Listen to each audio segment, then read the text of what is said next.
추석 연휴 마지막 산행을 즐깁니다.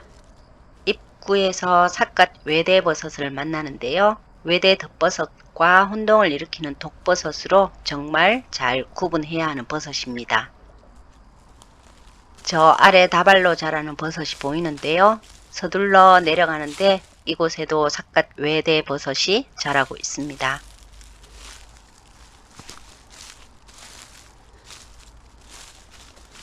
보기에 풍성해 보이는데 식용버섯이었으면 좋겠습니다. 언뜻 보기에 식용버섯 같기는 한데 자세히 살펴봐야겠는데요. 나무 위쪽에서 자라는 버섯이 포자를 떨어뜨려 놓았는지 온통 포자를 뒤집어 쓰고 있습니다.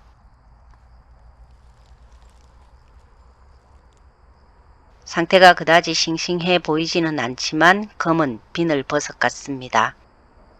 위쪽에 붙어있는 버섯은 그나마 상태가 나아 보이는데요. 갓 아랫면을 보니 이건 역시 싱싱해 보이진 않습니다.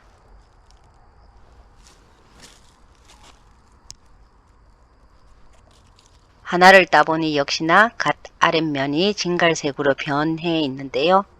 검은 비늘버섯의 아랫면이 이렇게 진갈색으로 변하는 이유는 비늘이 건조하면서 색이 짙어지고요. 일부는 떨어져 나가서 갓 아래가 진갈색으로 보이는데 이 때문에 검은 비늘버섯이란 이름이 붙었습니다. 이번에도 풍성한 버섯을 만나는데요. 언뜻 보기에 뽕나무 버섯 부치 같습니다. 뽕나무 버섯보다 조금 더 일찍 발생하기 때문에 뽕나무 버섯 부치가 녹균화가 되었다는 건 곧 뽕나무 버섯을 만날 수 있다는 의미이기도 합니다.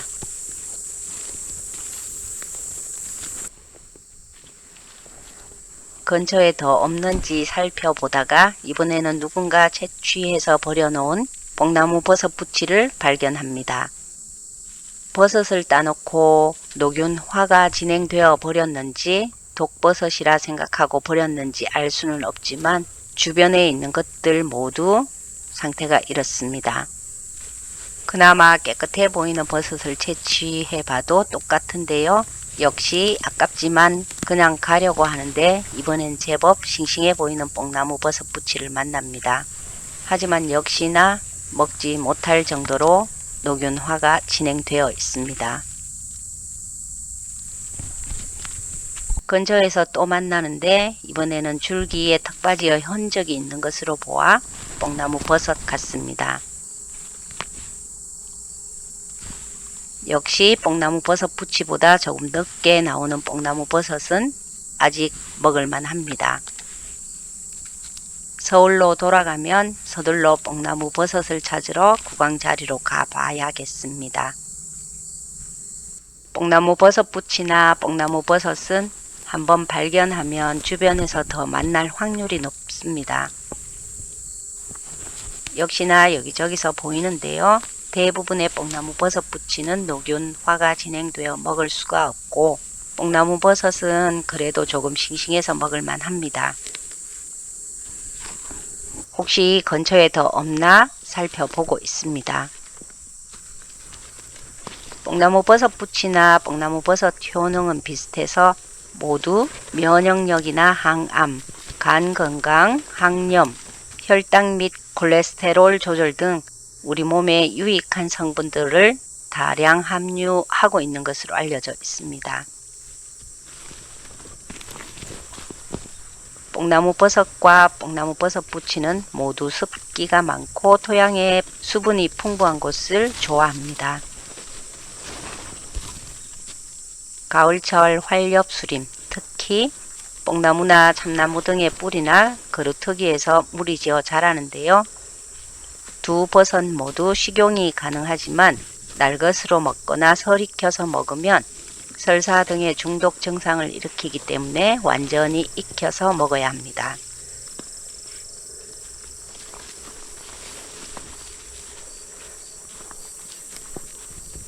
계곡을 가로질러 활엽수가 많이 자라는 곳으로 왔더니 역시나 버섯이 보입니다. 하지만 이것도 녹균화가 상당히 진행되었을 것 같은데요. 따서 보니 아직은 먹을 만한 뽕나무 버섯부치입니다.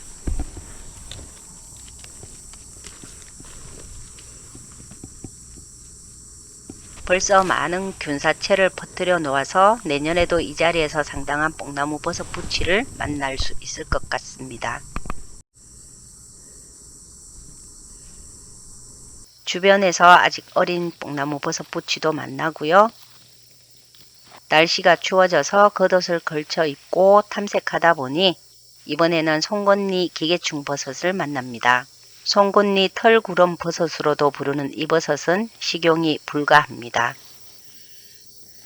주변에서 다시 뽕나무 버섯 부치를 만나는데요. 이번에는 꽤 싱싱하고 양도 많습니다. 뽕나무 버섯 부치는 처음에는 둥근 산 모양에서 점차 평평하게 되고요. 갓 중앙에 색깔이 조금 짙은 섬유상의 인편이 보입니다. 줄기는 상하의 굵기가 같은데 위쪽은 어두운 백색, 그리고 아랫부분은 회갈색 내지 흑갈색을 띠는데 자루의 속은 처음에는 꽉 차 있다가 점점 비어갑니다. 그리고 싱싱할 때 줄기를 만져보면 탱글탱글한 느낌이 듭니다. 통째로 채취해서 보니 더 풍성하게 보입니다. 이번에는 작은 골짜기 쪽으로 올라와 봅니다. 아무래도 골짜기 쪽 땅이 습기를 머금고 있을 확률이 높아서인데요. 내일 비 예보가 있어서인지 다소 쌀쌀합니다. 이따 저녁 늦게 집으로 갈 예정인데요. 가는 동안 비가 오지 않기를 바라봅니다. 이제 더 이상 버섯을 보여주지 않을 모양입니다. 조금씩 하산을 준비하면서 탐색을 이어가는데요.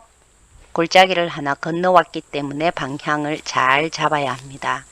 지금이야 잘 아는 산이고 낮은 산이어서 괜찮지만 높은 산에서 골짜기를 하나 건너면 전혀 다른 곳으로 내려갈 수 있기 때문에 산행을 할 때는 항상 내려갈 방향을 가늠하며 다녀야지만 길을 잃어 당황하지 않습니다.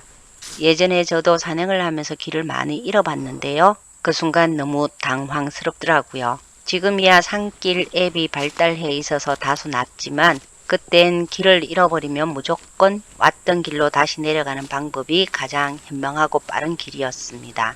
이제는 모르는 높은 산을 타더라도 골짜기를 바꿀 때마다 방향을 생각하고요. 머릿속으로 하산길을 지도처럼 그려가며 산행을 하기 때문에 길을 잃지는 않더라고요.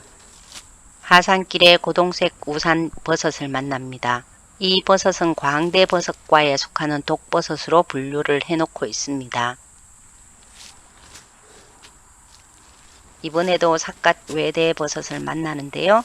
처음 입구에서 보았던 것과는 가세 색깔이 조금 다르지만 많이 보다 보면 같은 종임을 알 수 있습니다. 다음에는 맛있는 외대덮버섯을 만날 수 있기를 기대하며 이제 하산합니다. 돌아가서 얼른 편집하고 영상을 올린 뒤에 저녁을 먹고 출발을 해야겠습니다.